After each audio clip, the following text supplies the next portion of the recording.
오늘 나눌 말씀의 제목은 사람이 안 변하는 이유입니다. 어, 제가 개인적으로 좋아하는 목사님 한 분이 계십니다. 그분은 미국에 계시는데요. 중국계 미국인 목사님이십니다. 이분이 처음 교회를 개척할 때 한 30명 정도였는데 한 15년 심호하면서 6천 명 이상이 모이는 교회가 되었습니다. 큰 교회가 된 거죠. 남이 볼 때는 정말 잘 나가는 목사님이셨습니다. 책을 썼는데 베스트셀러가 되었고 세계 곳곳에서 강연 요청이 쇄도했었습니다. 그렇게 잘 되시는가 보다. 정말 메시지가 좋거든요. 그리고 복음적이고. 돌연 이분이 교회를 사임하셨습니다. 교회가 재정적으로 어렵다거나 뭐 건강에 무슨 문제가 있다거나 아무것도 문제가 없는데 사임하셨습니다. 이유가 뭔가 나중에 기독교 신문을 통해서 이분의 인터뷰한 내용을 들어보니 이분이 교회를 사임한 이유가 성도들이 안 변하더라는 겁니다. 15년을 설교했는데 안 변하더라. 그래서 환멸이 온 겁니다. 우리가 다 믿는 게 하나가 있죠. 누구라도 예수님 만나면 변한다. 성령 받으면 변한다. 뭐 틀린 말 아니죠. 이게 어디서부터 어디까지는 정말 변하는 것 같아요. 어느 순간은 성령 받고 예수님 믿고 여기까지는 정말 확 변하는 것 같아요. 하지만 그 이후부터는 마치 끝없이 펼쳐진 광야와 같은, 이스라엘이 이 광야를 몇 년 동안 헤맸죠? 40년.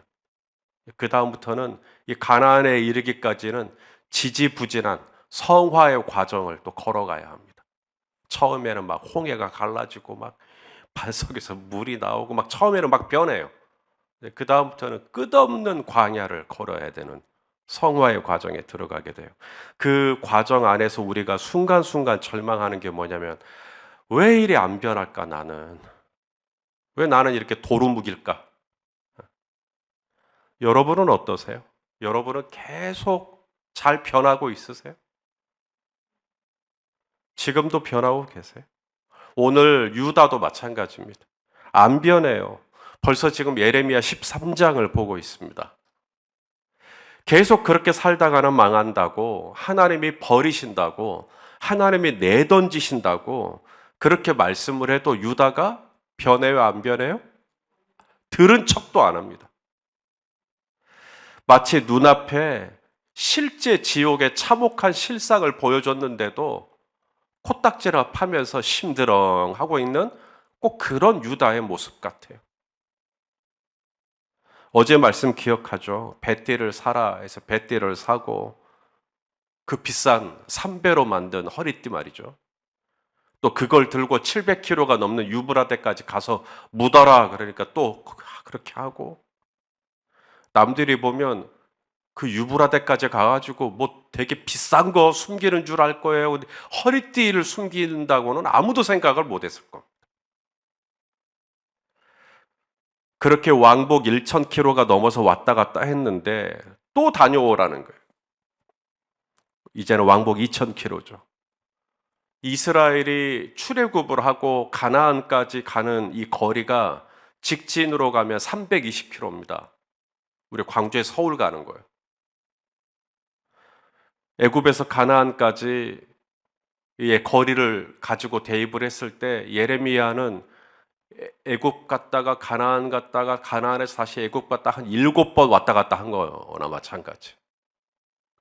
남이 40년 걸리는 걸. 이렇게까지 한 이유는 경고의 메시지를 주기 위해서죠. 너희는 썩어진 뱃띠처럼 썩어버렸다.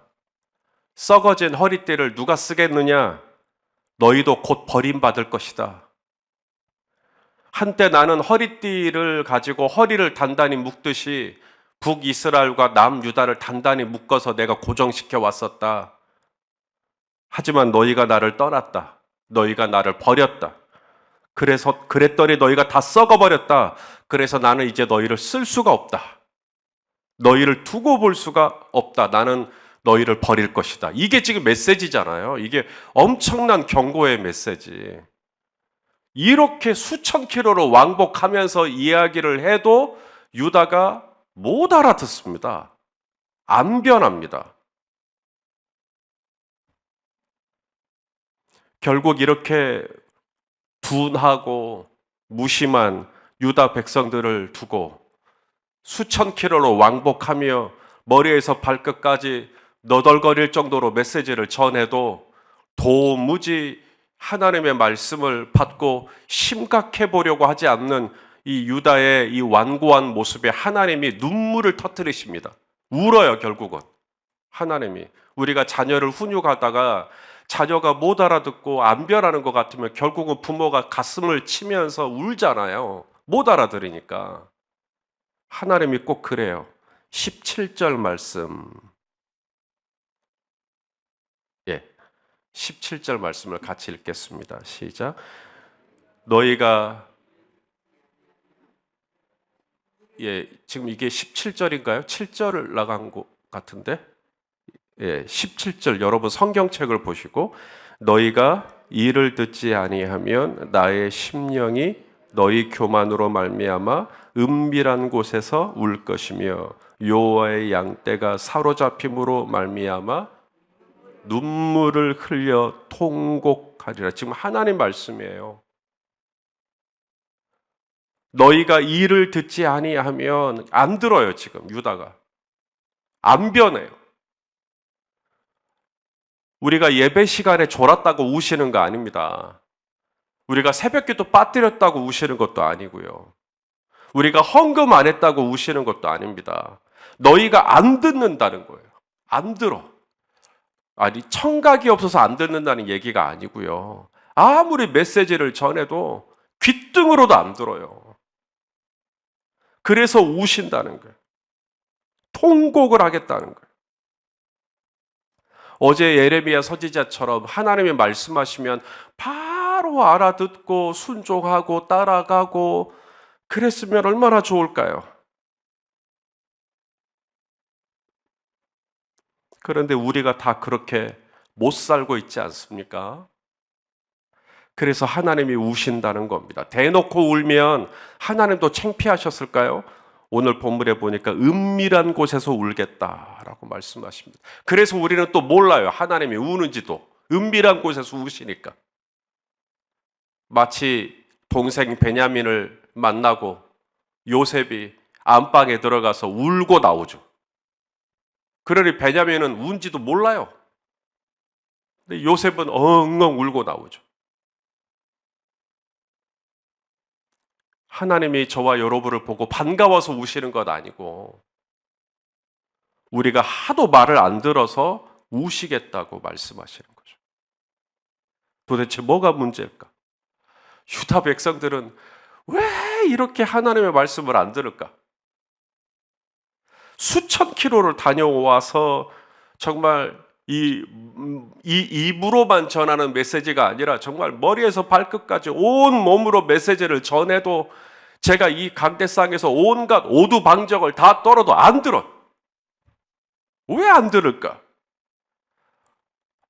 아무리 해도 안 듣는 이유. 오늘 예레미야 선지자를 통해 하나님이 딱 한 단어로 요약하십니다. 교만. 교만하니까 안 들어요. 여러분 목회자가 말씀을 전할 때 가장 힘든 대상이 누군지 혹시 아실까요? 신학생들 앞이 아니고요.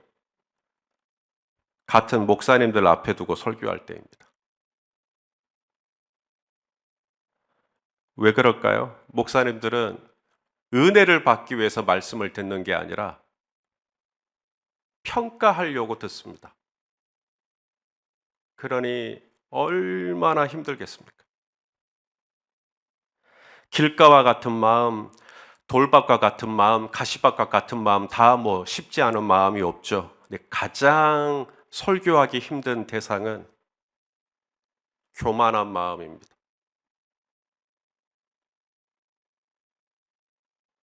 유다는 왜 이렇게 교만하게 됐을까요? 두 가지 이유 때문에 그래요. 첫째는 우상 숭배입니다.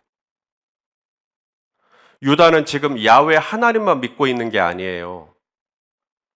여러분, 유다가 망한 건 하나님을 안 믿어서 망한 게 아니라 하나님도 믿고 이방신도 다 믿어. 그래서 바알을 믿어요, 동시에. 그리고 아세라도 믿어요. 이게 믿는 신들이 많아. 신들이 한둘이 아닌 거예요.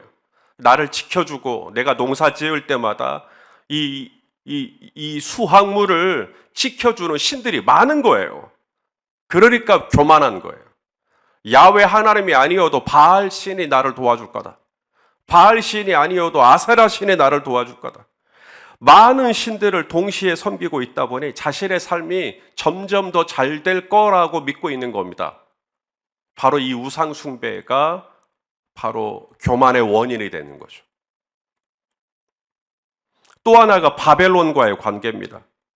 오늘 본문 21절에 보면 너의 친구 삼았던 자를 21절 말씀 준비되어 있네요. 한번 읽어볼까요? 시작. 너의 친구 삼았던 자를 그가 내 위에 우두머리로 세우실 때에 내가 무슨 말을 하겠느냐. 여기 친구 삼았던 자가 있었다는 얘기죠. 유다가. 거기가 바로 바벨론입니다. 북쪽 이스라엘이 아수르에 의해서 망하잖아요. 그러니까 이 유다가 겁이 나요. 자기도 아수르가 쭉 밀고 내려오면 유다 망하는 거잖아요. 그때 유다가 의지했던 친구가 바벨론이에요. 그래 아수르가 쭉 내려오다가 바벨론하고 유다하고 협정을 맺으니까 이제 못 내려오는 거죠. 그러니 이 바벨론이 옆에 있으니 유다가 기고만장한 겁니다. 나는 바벨론하고 잘 지낸다 이거죠. 마치 우리나라가 미국하고 그쵸? 사이가 좋으니까 아무리 북한이 미사일을 쏴대고 핵실험을 한다 해도 우리는 그냥 귓등으로도 안 듣잖아요. 미국이 지켜줄 거니까, 미국이 도와줄 거니까 마치 이런 것처럼 이 유다가 바벨론을 의지하고 아주 까불고 있는 겁니다. 아무리 망한다, 이대로 가다가는 큰일 난다, 아무리 선지자를 통해서 유다에게 경고의 메시지를 전해도 썩은 뱃띠를 보여주면서 이대로 가다가는 안 된다라고 얘기를 해도 안 들어요. 안 들어. 나에게는 하나님도 있고 바알도 있고 아세라도 있는데 지켜주겠지. 무엇보다 나는 바벨론이 내 옆에 있는데, 나는 돈이 있는데, 나는 지식이 있는데, 나는 인맥이 있는데, 의지하는 게 많아요. 내세울 만한 게 많아요. 그러니 교만해지는 겁니다. 귀에 귀지가 차 있으면 소리가 안 들리듯 우리 영혼에 교만이 차 있으면 하나님의 말씀이 안 들립니다. 이 교만을 어떻게 없앨 수 있을까요? 성도 여러분, 하나님의 말씀을 귓등으로도 안 듣는 이 교만을 없앨 수 있는 방법이 있긴 있어요. 그게 고난입니다. 두드러 맞아야 돼요. 우리 축농증 수술을 저도 해봤습니다만은 이 코에 농이 차는 거잖아요. 이 코에 찬 이 농을 어떻게 없앱니까? 망치로 농을 두드러 깨는 것밖에는 방법이 없어요. 레이저로 이 농을 찢어내는 것밖에는 방법이 없다고요. 마찬가지입니다. 하나님은 유다를 버리실 거라고 말씀하셔요. 유다를 두드러 팰 거라고 말씀하십니다. 유다가 앞으로 두들겨 맞을 거라는 거예요. 누구에게? 이방 나라들에게. 엄청나게 맞을 거라는 거예요. 사랑하시는 성도 여러분, 오늘 말씀을 통해 저와 여러분이 분명히 알아야 할 것이 있습니다. 사람이 교만해지면 얼마나 지독스럽게 고집스러워지는지를 알게 돼요. 이걸 우리가 알아야 돼요. 교만하는 병이 없어요. 왜 안 변하는가? 교만하기 때문입니다. 왜 교만하는가? 뒤에 뭐가 많아요. 변하려면 겸손해야 되거든요. 겸손하려면 자신의 실상을 알아야 돼요. 내가 얼마나 헐벗은 자인지, 내가 얼마나 아무것도 아닌 자인지, 내가 얼마나 검불과 같은 존재인지, 본인이 정말 지푸라기 같은 존재인지, 지렁이 같은 야고바, 내 실상을 알아야 겸손해져요, 사람이. 그래야 하나님 의지하거든요. 그런데 아직도 자기가 뭔 줄 알아요. 그러니까 계속 교만해져요. 교만하는 약이 없어요. 유일한 약은 고난밖에 없습니다. 그래서 하나님이 징계하셔요, 우리를 사랑하지 않아서가 아니라 우리의 영혼을 정결하게 하기 위해서, 겸손하게 하기 위해서. 그래서 때로는 우리로 하여금 어떤 육신의 연약함 가운데 우리를 있게 하기도 하고, 또 복잡한 어떤 사건 가운데 휘말리게 하시기도 하시고, 이게 다 나를 하나님 의지하라고, 하나님만 붙들라고 나를 정결하게 하시는 하나님의 손길이구나. 오늘 본문 끝나는 27절 하반절 부분에 뭐라고 돼 있어요? 화 있을진저 예루살렘이여, 네가 얼마나 오랜 후에야 그 다음에 정결하겠느냐. 이걸 위해서 하나님이 우리를 이제 고난 가운데 두게 하실 수도 있다. 살아가시는 성도 여러분, 교만하면 유브라데까지 2번이 아니라 20번을 다녀와도 안 변해요. 우리 안에 이 교만을 버리고 늘 순간순간 우리 하나님 의지하는 겸손함, 새벽을 깨우고 또 아버지 앞에 나오고 또 기도하고 또 하나님 의지하고, 그러려고 지금 이렇게 하시는 거 아닙니까? 하나님 앞에 겸손한 마음으로 나오신 우리 성도님들을 격려해드리고 싶습니다. 오늘 이 하루 정말 우리 하나님 앞에서 또 순간 완고한 마음, 또 이 교만한 마음이 올라오지 않도록 하나님 늘 내 영혼을 정결하게 하시고 내 영혼을 겸손하게 하여 주시옵소서 라고 기도하는 이 아침이 되시기를 주님의 이름으로 축원합니다. 기도하시겠습니다. 하나님, 겸손하기를 원합니다. 낮아지기를 원합니다.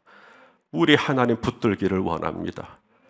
너희가 내 안에 거하지 아니하면 너희는 아무것도 할 수 없다고 말씀하셨음에도 아직도 내가 뭐라도 된 줄 알고, 하나님, 얼마든지 나는 예수님을 떠나고 하나님을 떠나 기도하지 않고 말씀 보지 않고 예배하지 않고 얼마든지 나 혼자 할 수 있는 것처럼 하나님 교만하여 살지 않도록 오 아버지 하나님 붙잡아 주시옵소서.